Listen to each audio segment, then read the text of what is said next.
कुंज बिहारी श्री हरिदास। बहुत बहुत स्वागत है आपका आपके अपने YouTube चैनल पर। मैं हूं अंकित और मैं आपके लिए लेकर आता हूं बांके बिहारी और राधा रानी के चमत्कारों की सत्य घटनाएं। आज की जो सत्य घटना है उसको सुनकर आप यही कहेंगे कि बिहारी जी की लीला बस बिहारी जी जानते हैं। कब किस भक्त के साथ क्या लीला करनी है, किसके माध्यम से करनी है, ये केवल बांके बिहारी जानते हैं या राधा रानी जानती हैं। आज की जो सत्य घटना है वो राधा रमन लाल के मंदिर की है। राधा रमन लाल के बारे में तो आप लोग जानते ही हैं, कितना प्यारा श्री विग्रह राधा रमन लाल जी का है। राधा रमन लाल जी जब मुस्कुराते हैं तो अच्छों के दिल चुरा लेते हैं। और कई बार तो राधा रमन लाल जी की जो दंतुलिका है वो कैमरे में कैद हो जाती है। कभी उनका एक दांत दिखता है, कभी दो, तो कभी पूरी की पूरी 32 राधा रमन लाल जी की दिख जाती है। अब भाई राधा रमन लाल जी का जो ये श्री विग्रह है, इसके पीछे भी एक बहुत बड़ी कहानी छुपी हुई है, बहुत बड़ा इतिहास छुपा हुआ है। ऐसे ही राधा रमन लाल जी प्रकट नहीं हुए। तो अब बढ़ते हैं सत्य घटना की ओर कि किस तरह से राधा रमन लाल जी ने एक बूढ़ी अम्मा के साथ लीला की थी। ये घटना हालांकि काफ़ी पुरानी है। एक अम्मा थी जो राधा रमन लाल जी की बड़ी भक्त थी। अब अम्मा वृंदावन में कहाँ रहती थी ये किसी को नहीं पता था, लेकिन इस लीला के अंत में अम्मा ने वहाँ के गोसाई जी को बताया कि वृंदावन की बॉर्डर पर अम्मा रहा करती थी। अब अम्मा अकेली रहती थी और उनके पास थोड़ी सी ज़मीन थी, उस पर ही अम्मा कुछ फल फूल उगा लेती थी और उसी से अपना जीवन यापन करती थी। राधा रमन लाल जी की सेवा किया करती थी। अम्मा का नियम था कि अपने हाथों से राधा रमन लाल जी की माला वो बनाया करती थी। उनके बगीचे में कुछ कच्चे आम लगे हुए थे, यानी कि केरी जिसको बोलते हैं, वो लगी हुई थी। तो अम्मा कच्चे आमों की चटनी बनाकर और माला बनाकर नित्य प्रति राधा रमन लाल जी को ले जाया करती थी और बड़े प्रेम से राधा रमन लाल जी तक वो पहुंचा देती थी। अब वहाँ के जो गोसाई जी थे वो भी जानते थे कि अम्मा बड़े प्रेम से राधा रमन लाल जी के लिए ये लाती है, तो वो भी राधा रमन लाल जी को वो अर्पित कर देते थे। अब राधा रमन लाल जी को वो माला इतनी पसंद आती थी, वो चटनी इतनी पसंद आती थी कि बड़े प्रेम से वो आरोग लेते थे। अब राधा रमन लाल जी को अगर और कोई माला पहनाई जाए तो वो माला नहीं पहनते थे। वो माला कुछ ही सेकंड में टूटकर बिखर जाती थी। अब ये बात तो आप जानते हैं ना कि राधा रमन लाल जी का जो श्री विग्रह है वो बिल्कुल छोटे से बालक का है। कितने छोटे से हैं हमारे राधा रमन लाल।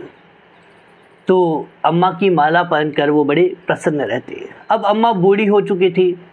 अम्मा कभी अपना चश्मा कहीं रखकर भूल जाती और कभी कभी अम्मा कुछ चीज़ें रखकर भूल जाती थी और अम्मा की याददाश्त भी थोड़ा अब कम होने लगी थी। लेकिन अम्मा नित्य प्रति पैदल चलकर राधा रमन लाल के मंदिर तक आया करती थी और नित्य प्रति अपनी सेवा राधा रमन लाल जी को दिया करती थी। अब एक समय की बात है कि अम्मा को तेज बुखार चढ़ चला था। इतना भयंकर बुखार अम्मा को था कि अम्मा बिल्कुल तप रही थी और अम्मा अपने घर में चटाई बिछाकर वहाँ लेट जाती हैं। अम्मा को संभालने वाला कोई नहीं था। अम्मा न कुछ खा रही थी, न कुछ पी रही थी और मन में बस एक ही भाव कि मेरे लाला को माला कौन पहनाएगा, मेरे लाला को चटनी कौन खिलाएगा। अब अम्मा बस राधा रमन लाल के बारे में सोच रही थी। अब राधा रमन लाल जी के मंदिर के जो गोसाई जी थे वो भी अम्मा का इंतज़ार कर रहे हैं, क्योंकि राधा रमन लाल जी किसी और की माला पहन नहीं रहे थे और चटनी की भी उनको आदत हो चुकी थी।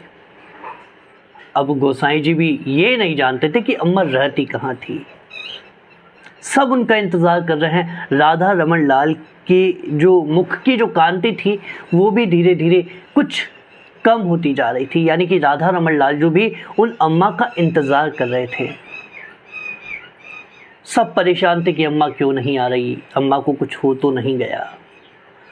एक दिन बीत गया, 2 दिन बीत गए। अब तीसरा जब दिन आया तब राधा रमन लाल जी से रहा नहीं गया। राधा रमन लाल एक बालक का सा वेश बनाकर पहुंच जाते हैं अम्मा की उस कुटिया पर अम्मा लेटी हुई है और राधा रमन लाल जो अम्मा के सिर पर बड़े प्यार से हाथ फेरते हैं। और अम्मा जैसे ही देखती हैं, अम्मा समझ नहीं पाती कि आखिरकार ये बालक कौन है। तब अम्मा कुछ क्षण बाद समझ जाती हैं कि ये तो वही राधा रमन लाल जो हैं, और राधा रमन लाल जो भी अब अपने स्वरूप में प्रकट हो जाते हैं। अम्मा के नेत्रों से आंसू बह रहे हैं। अम्मा कह रही है कि ठाकुर, तुम्हें मेरी याद नहीं आई? देखो ना, मैं बुखार से कितनी तप रही हूँ, मुझसे उठा भी नहीं जा रहा। ये सारी बातें अम्मा राधा रमन लाल जो से कहती हैं। अपनी सारी तकलीफ़ें, सारी चिंताएं राधा रमन लाल जो को अम्मा बता देती हैं। कई शिकायतें होती है वो भी राधा रमन जी से कह देती हैं। और उसके बाद राधा रमन लाल जी कहते हैं कि अम्मा, तेरी माला और तेरी चटनी की मुझे बहुत याद आ रही थी। आज दिल्ली के किसी सेठ ने फूल बंगला बनवाया है, 56 भोग लगवाया है, लेकिन मुझे वो आनंद नहीं मिला। और तेरी चटनी को पाकर ही तो मुझे आनंद आता है। क्या तू मेरे लिए चटनी नहीं बनाएगी? क्या तू मेरे लिए माला नहीं बनाएगी? और ये कहकर अम्मा के सिर पर हाथ फेर कर ठाकुर जी अंतर्ध्यान हो जाते हैं। अब अम्मा जैसे ही देखती है कि ये क्या था, अम्मा समझ नहीं पाती कि ये सपना था या हकीकत। क्या सच में राधा रमन लाल आए थे? अम्मा बैठी हुई है, सारी बातें अम्मा को याद है। अम्मा का सारा बुखार चला गया था। अम्मा एकदम से उठती हैं, अब फूल चुनती हैं, अपने हाथों से माला बनाती हैं। कई बार वो सुई अम्मा के हाथों में लग जाती है। अम्मा के हाथों से थोड़ा खून भी बह निकलता है। फिर अम्मा चटनी तैयार करके भागी भागी जाती हैं राधा रमन लाल जो के मंदिर में। और अम्मा जोर से चिल्लाती हैं कि देख लाला, मैं आ गई, मैं ले आई तेरे लिए माला और चटनी। अम्मा को देखकर गोसाई जी भी बड़े प्रसन्न हैं, मंदिर के अन्य भक्त भी बड़े प्रसन्न हैं। सब देख रहे हैं कि भक्त का कितना प्यारा भाव है। उसके बाद अम्मा गोसाई जी को माला और चटनी देती हैं। गोसाई जी ठाकुर जी को आरोप देते हैं। ठाकुर जी बड़े प्रसन्न। गोसाई जी पूछते हैं कि अम्मा, 3 दिन से कहाँ रह गई थी? ठाकुर जी तुम्हारी माला और चटनी की प्रतीक्षा कर रहे थे।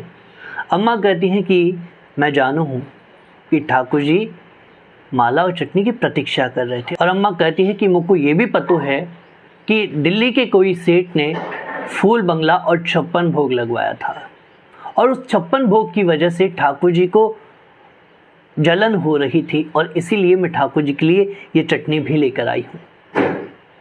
जैसे ही अम्मा ये बात कहती है, वहाँ के जो गोसाई जी थे वो आश्चर्यचकित थे कि अम्मा को ये बात कैसे पता लगी कि आज 56 भोग लगा था। फिर अम्मा कहती हैं कि ठाकुर जी मेरे घर पर आए थे, उन्हीं ने मुझे ये सब कुछ बताया।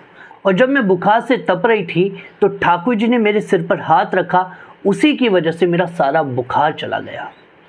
अब जैसे ही ये बात वहाँ के गोसाई जी सुनते हैं, वहाँ के भक्त सुनते हैं, सभी आनंद से भर जाते हैं और राधा रमन लाल जो के जयकारे सब लगाने लगते हैं।